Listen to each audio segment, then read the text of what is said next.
안녕하세요. 오늘 여러분 손안에 혹은 뭐 곧 만나게 될 그런 최첨단 기기 속 핵심 부품이죠.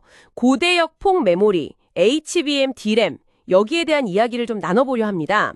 네, 반갑습니다. 특히 그 JEDIC이라는 기관에서 만든 공식 기술 표준 문서가 있어요. JSD235D라고. 이 문서의 핵심 내용을 한번 파헤쳐 볼 텐데요. 이게 좀 복잡해 보이는데 실제 HBM 성능이랑 어떤 관련이 있는지, 또 왜 중요한지 이걸 좀 쉽고 명확하게 알려드리는 게 저희 목표입니다. 네, 아주 중요한 문서죠. 바로 시작해보죠. 우선 이 표준은요, 그 HBM 메모리가 메인 칩이랑, 그러니까 뭐 GPU나 프로세서 같은 거랑요, 어떻게 데이터를 주고받는지, 네, 그 기본 원칙부터 정의하는 거죠. 맞습니다. 핵심 아이디어를 보니까 여러 개의 독립적인 통로, 그러니까 채널을 통해서 데이터를 분산시켜 처리하는 방식이더라고요. 네, 그렇죠. 이렇게 하면 데이터 병목 현상을 줄여서 속도는 높이고 동시에 전력 소모는 또 낮출 수 있다. 뭐 이런 거 아니겠습니까? 굉장히 효율적인 구조를 목표로 하는 것 같아요. 맞습니다. 그 효율성을 달성하기 위한 구체적인 방법들이 바로 이 표준의 핵심인데요. 문서에 따르면 HBM은 매우 넓은 무려 128비트짜리 데이터 버스를 가진 채널을 여러 개 사용합니다. 128비트요? 와. 네, 일반적인 메모리보다 훨씬 넓은 데이터 고속도로를 여러 개 둔 셈이죠. 이 넓은 길을 통해 GDR, 그러니까 우리가 흔히 아는 메모리 동작 속도로 데이터를 전송해요. 아, 속도 자체는 익숙하지만 통로가 워낙 넓으니까 한 번에 엄청난 양의 데이터를 옮길 수 있는 거죠. 그렇군요. 그러니까 속도 자체보다는 한 번에 옮기는 데이터 양, 즉 대역폭. 이걸 극대화하는 전략이네요. 128비트 채널이라니 진짜 넓네요. 정확합니다. 대역폭이 핵심이죠. 그리고 이렇게 고속으로 많은 데이터를 안정적으로 보내려면 신호 품질 유지가 중요하거든요. 그렇겠죠? 네. 그래서 이 표준은 차동 클럭, 영어로는 Differential Clock, CKW, CKC 방식을 사용한다고 명시합니다. 이게 뭐랄까, 신호용 노이즈 캔슬링 기술 뭐 이렇게 생각하시면 좀 쉬울 것 같아요. 외부 잡음에 강해서 빠른 속도에서도 신호 오류를 줄여주죠. 노이즈 캔슬링 같은 거군요. 재밌네요. 네. 또 클럭 신호가 특정 시점, 그러니까 상승했지, 라이징 했지에 딱 도달할 때 명령을 정확히 인식하도록 규정하는 등 아주 세밀한 부분까지 정의가 되어 있습니다. 와, 진짜 정교하네요. 근데요, 이렇게 세세한 규격들이 왜 그렇게 중요한 건가요? 그냥 제조사들이 알아서 잘 만들면 뭐 안 되나요? 그거 아주 좋은 질문입니다. 이게 바로 호환성과 신뢰성, 이 두 가지 때문입니다. 호환성, 신뢰성. 네. 예를 들어 삼성전자, SK하이닉스, 마이크론 같은 여러 회사들이 HBM을 만드는데 만약 각자 자기 방식대로 만든다면 어떨까요? 글쎄요. 좀 복잡해지려나? 그렇죠. 특정 GPU에는 뭐 A사 메모리만 써야 하고 다른 GPU에는 B사 메모리만 써야 하고 이런 식의 호환성 문제가 막 생기겠죠. 그럼 개발 과정도 훨씬 복잡해지고 비용도 많이 들 거고요.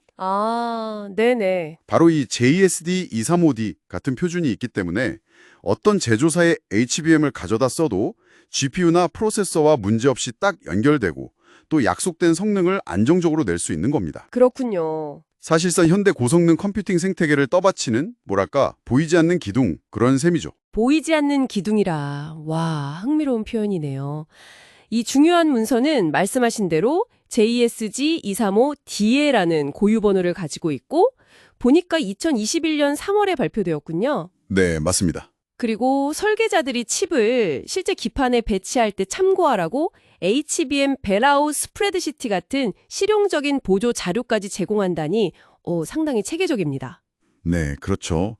이런 표준을 만들고 관리하는 곳이 바로 JEDIC, 정식 명칭은 Joint Electron Device Engineering Council, 국제 반도체 표준 협의 기구입니다. JEDIC, 네. 근데 여기서 좀 흥미로운 점이 있는데요. 이 JSD235D 문서는 JEDIC 웹사이트에서 비회원에게는 $247에 판매된다는 사실입니다.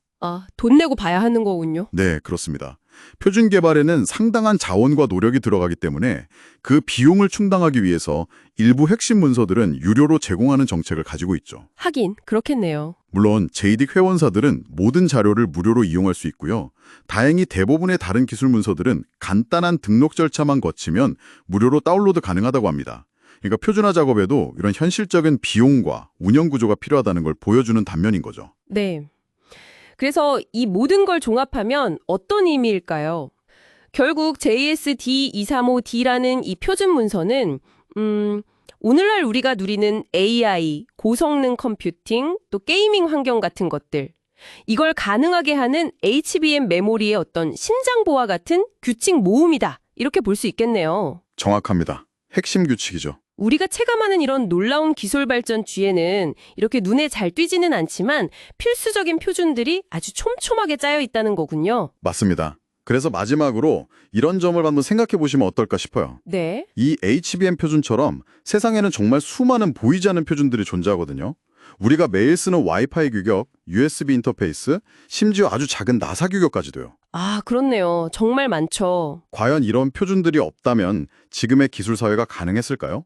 어쩌면 표준화라는 것이 혁신을 제한하는 어떤 제약이라기보다는 오히려 더 복잡하고 고도화된 기술 발전을 가능하게 하는 안정적인 발판이 아닐까 이런 생각을 해볼 수 있다는 거죠. 와, 안정적인 발판이요. 네, 기술의 이런 눈부신 발전 이면에 있는 이 질서의 힘, 여기에 대해서 한 번쯤 고민해 보시는 것도 꽤 흥미로운 일이 될 것 같습니다.